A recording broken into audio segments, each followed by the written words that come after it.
Hello there, and welcome to the very first of Storytime with Ali. So nice of you to join me. I'm really looking forward to this.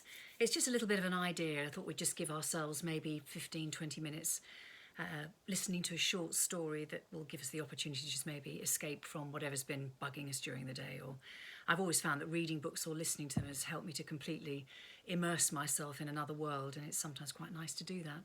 So, a first time for me reading, first time for you seeing me with glasses, because I cannot read without them.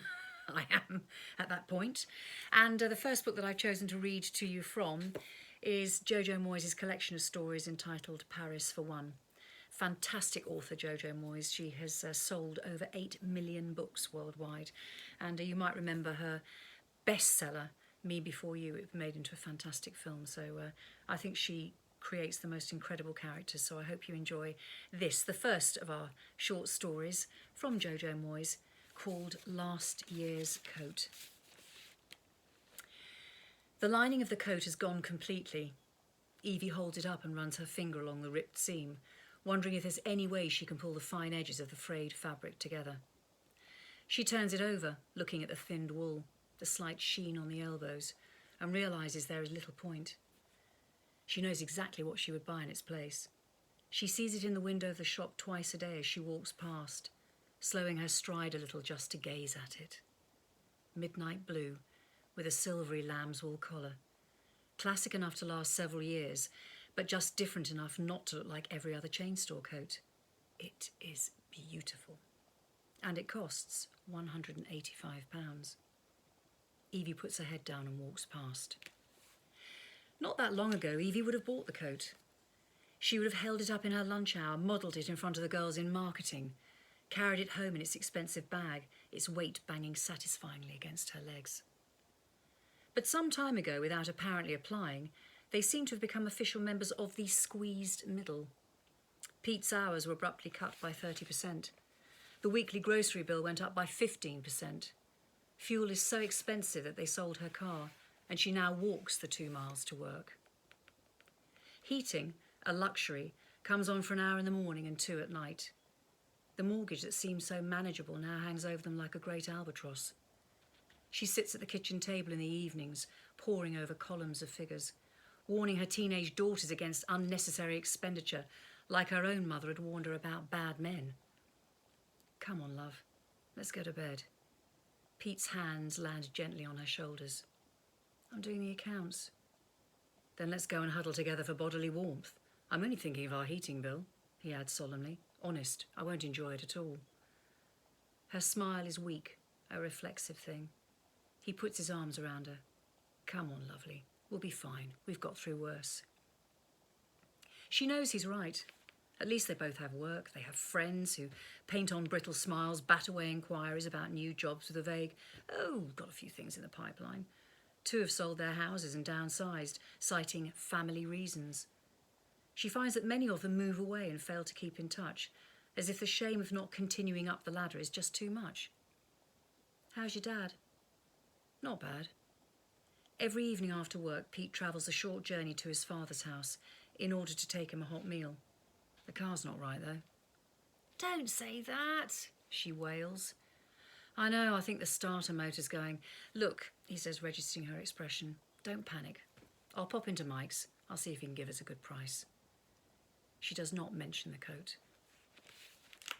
The girls in marketing do not fret about starter motors or heating bills. They still disappear at lunchtime, returning to show off their purchases with the steel-eyed acquisitiveness of a hunter returning with a trophy. They arrive on Monday mornings bearing tales of city breaks in Paris and Lisbon. Eat out weekly at the pizza restaurant. Evie insists that really she's quite happy with her cheese sandwiches. She tries not to feel resentful. 2 of them don't have children. Felicity has a husband who earns 3 times what she does. I have Pete and the girls, Evie tells herself firmly, and we are all healthy. We have a room over our heads, a roof even. And that is an awful lot more than most people have.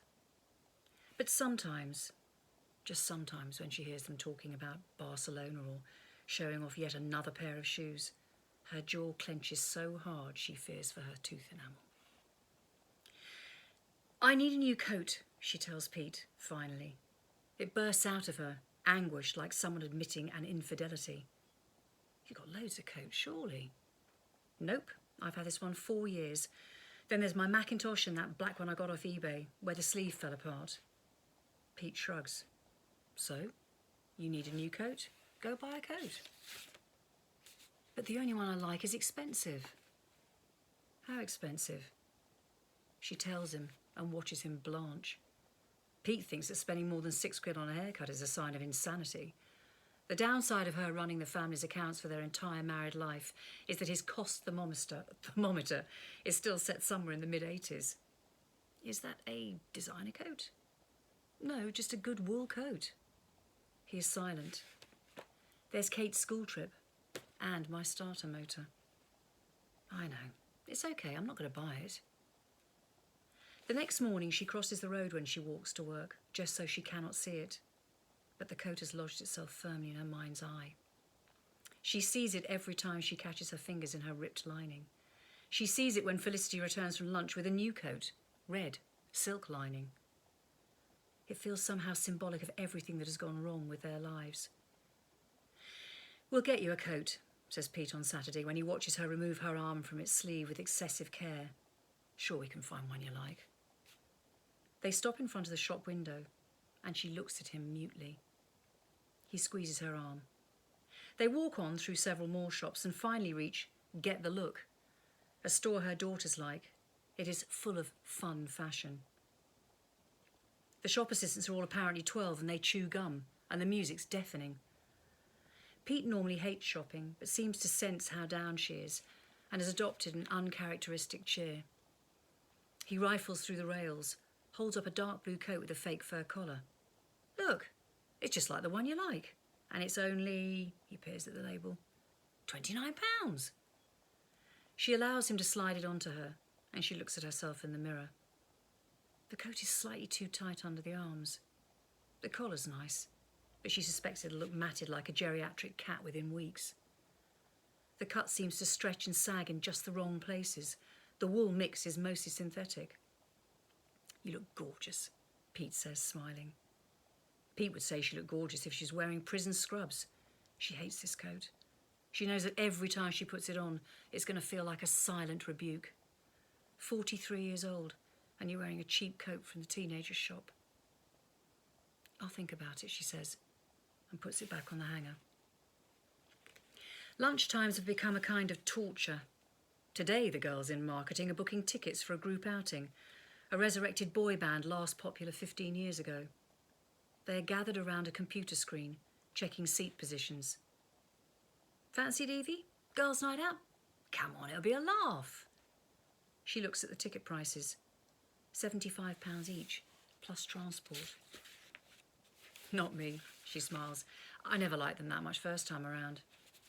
It's a lie, of course. She adored them. She stomps home, feeling the coat only the briefest glances, looking at it through the window, feeling childish and mutinous. And then as she walks up the little driveway, she sees Pete's legs sticking out from under the car. What are you doing out here? It's raining. Oh, I thought I'd have a go at the car myself, save a few bob. But you know nothing about cars. I downloaded some of the stuff off the internet. Mike said he'd take a look afterwards to check that I've done everything right. She gazes at him and her heart sags slightly with love. He's always been resourceful. Have you been to your dad's? Yeah, I got the bus. Evie stares at her husband's soaked, blackened trousers and sighs. I'll make him a casserole so that if you can't get there for a couple of days, he'll still have something to eat. You're a star. He blows her a kiss with oily fingers. Perhaps picking up on her subdued mood, the girls are sweet over supper. Pete's preoccupied, gazing at printed diagrams of engine inders. Evie chews on her macaroni cheese.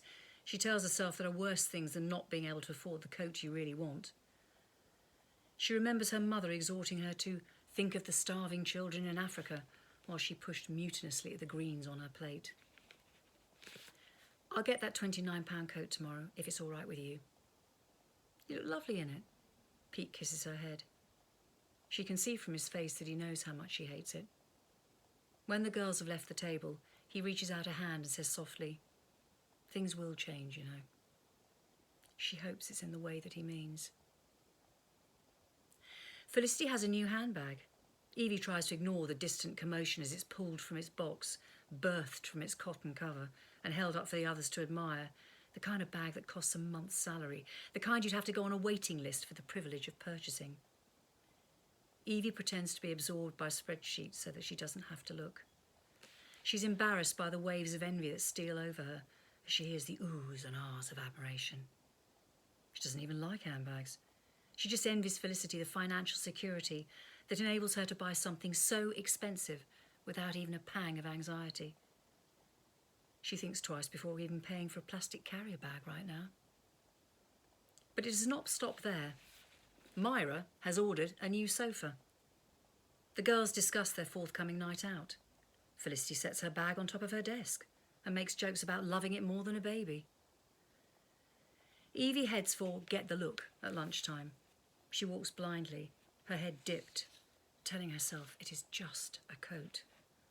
Only a shallow person believed that what you wore said anything about you, surely? She counts her blessings like a mantra on one hand. And then she stops outside the other boutique, halted by the big red sign in the window. Sale. Her heart gives a lurch. She's inside, her heart beating fast now, refusing to listen to the little voice in her head. The blue wool coat, she says to the assistant. How much is it reduced by? Everything in the window is half price, madam. £90. Yes, it's still expensive, but it's half price. Surely that counts for something. I'll have the size 12, she says, before she can reason. The assistant returns from the rails as Evie is pulling her credit card from her bag. It's a beautiful coat, she tells herself. It'll last for years. Pete will understand. I'm sorry, madam. The size 12 is gone, and that was our last one. What? I'm so sorry. Evie is deflated. She gazes over at the window and slides her purse back into her bag. She raises a small, defeated smile. Never mind. It's probably just as well. She does not go on to Get the Look. Right now, she'd rather stick with last year's coat. Hey, you. She's hanging up her coat when Pete puts his head around the door. She closes her eyes as he kisses her. You're wet. It's raining. You should have told me I'd have come and picked you up. Is the car working? For now, Mike said I actually did a good job. How amazing am I? Completely amazing. She holds him tightly for a minute, then she walks through to the comforting fug of her kitchen. One of the girls has been making cookies, and Evie inhales the leftover scent of baking. This is what matters, she tells herself. Oh, and there's something for you on the table. Evie glances over and sees the bag. She stares at Pete. What's this? Open it. She lifts the side of the bag and peers inside. She freezes. Don't panic. It's from Dad. For all the meals. What? He says he can't keep accepting your food unless you let him give you something back. You know what he's like. I told him about the coat and you wouldn't believe it. There was only a bloody sale on. We picked it up at lunchtime. Your dad bought me a coat. Don't get all tearful. I picked it out and he paid for it. He reckoned it was the equivalent of 30 steak pies and 20 of your crumbles. He says it's actually pretty good value, given how much you do for him. He and the girls exchange looks. Evie has abruptly started laughing while simultaneously wiping tears from her eyes. Yeah, all right, Mum, says Letty. No need to get emotional. It's only a coat. Evie walks to work. She's early. The office is almost empty. Felicity disappears to the ladies to do her makeup, and Evie hums as she drops the marketing budgets on her desk. As she passes, she sees a statement sticking out from under the designer bag and steps back, checking to see whether it refers to a company account. It has been drilled into them at last week's meeting that no financial information is to be left out overnight. But as she looks more closely, she sees it's personal. A credit card statement. Evie glimpses the total and blinks. But it really is 5 figures. You coming out? Says Felicity at lunchtime. We thought we'd try that Thai place. You can show off your new coat. Evie thinks for a minute, then pulls her lunch from her bag. Not today, she says. but thanks anyway. As they leave, she turns and carefully straightens her coat on the back of her chair, smoothing the collar. And even though she's not massively fond of cheese sandwiches, Evie eats all of hers, and they taste delicious. The end. Hope you enjoyed that. Thank you so much for listening all the way through, and we'll choose a different story, a different author maybe next week. I've got a collection from Maeve Binchy, I've got another one from Rosamund Pilcher. So any suggestions that you have, or if you'd like to make a choice of any one of those authors, just let me know. Maybe stick a comment below. But anyway, I hope you enjoy the rest of your Saturday evening. Look after yourselves, stay safe, stay home, and I'll see you very soon.